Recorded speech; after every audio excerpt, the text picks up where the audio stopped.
Meta stock is rallying after the company delivered a strong fourth quarter earnings beat, but the real headline grabbing Wall Street's attention is Meta's massive new AI spending plan. Meta Platforms reported fourth quarter earnings per share of $8.88 on revenue of nearly $60 billion.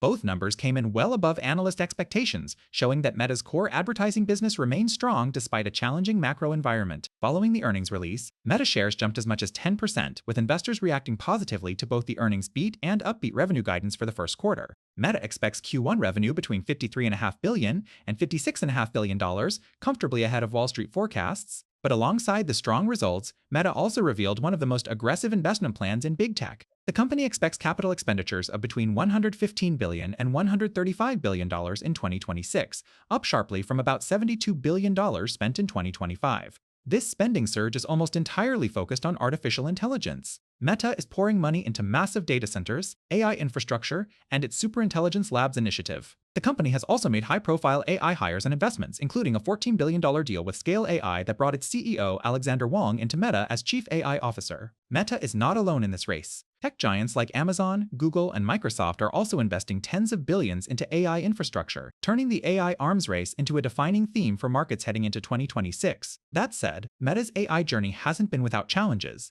Delays in its latest Llama models and reports that Meta may move away from its open-weight strategy have raised questions about execution. The company has also cut jobs in its Metaverse division while redirecting resources toward AI and wearable technologies like smart glasses. Reality Labs continues to post heavy losses, with operating losses of roughly $6 billion this quarter alone, reminding investors that not all of Meta's bets are paying off yet. Beyond AI, Meta is facing regulatory pressure. Several countries are exploring or implementing restrictions on social media use for children, and in the United States, the Federal Trade Commission is appealing its antitrust case against the company. Despite these concerns, investors appear willing to look past the risks for now. Strong ad pricing, resilient revenue growth, and clear AI ambitions are outweighing fears about Meta becoming a more capital-intensive business. In short, Meta's earnings show a company that is still highly profitable today, while betting aggressively on AI to define its future. The key question for investors is whether this historic spending spree will deliver long-term returns or simply raise the stakes in an already expensive AI race.